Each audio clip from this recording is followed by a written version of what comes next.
I'm Victoria Morley-Jones. I'm a partner in our residential development team in our Bristol office, and I have been dealing with new build transactions for purchasers and developers for over 20 years now.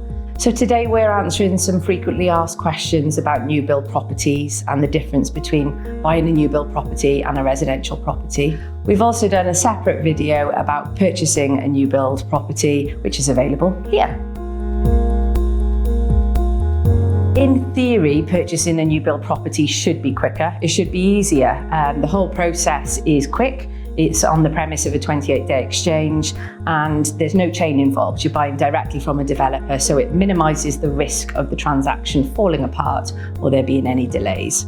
It's different. It's not easier per se. It will feel like there's a lot of pressure on you right at the beginning of the transaction, and they'll feel like there's a flurry of activity at the end of the transaction as well.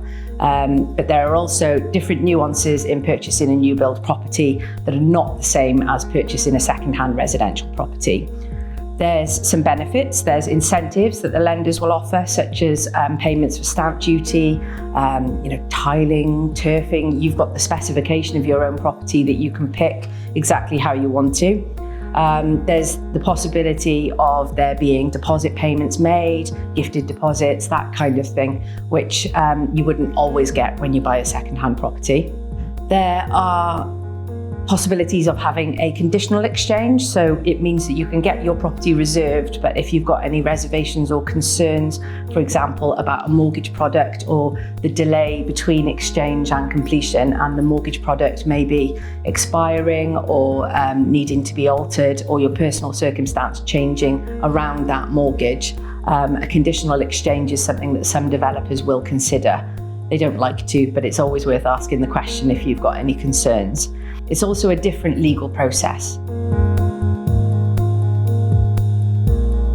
The process that's undertaken by your solicitor is different. It involves more intricate review of things like the planning documentation, the sectional agreements that are in place for the site, or if it's a smaller bespoke development, we look more closely towards things like boundaries. It's not a one-size-fits-all with new builds. You can't say that because you've bought in a plot for a purchaser on one development for one developer that it's going to be the same on the next one. It's not. There's things like managed estates, which we have to take into consideration now. So sometimes developers will arrange for drainage or roads or landscaped areas to be maintained privately through a management company rather than being adopted by the local authority or water board. And what that means is that when you come to sell the property, there's a management fee. So it's what we would call a freehold managed property. And it means that you then need to become a member of that management company. There will usually be a small service charge payable annually as well for these services. So that's a little bit different. And obviously from our perspective, we need to make sure that, because this is the grant of the title for the first time, we're creating a brand new legal title with this paperwork. We need to make sure that everything's right, that you've got the appropriate rights of access that you need, and that, to make sure that what we're looking at in the documentation and the plans is a visual representation of the property that you're purchasing. So there are some nuances. There's also some benefits. There's also a few different fees associated with a new build property, such as the reservation fee. Deposit payments can be less. Sometimes they're 5% instead of 10% that's payable.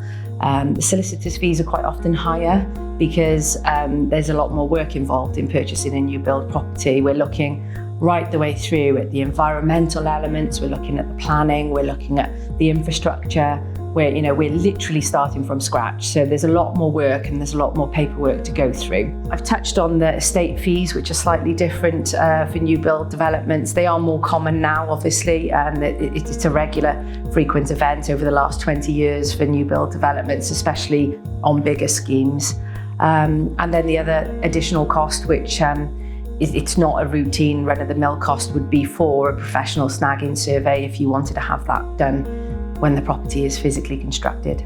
Thank you for listening, and if you have any other questions in relation to new build, residential property, or if you're a developer looking for assistance with plot sales, please visit the link in the description below.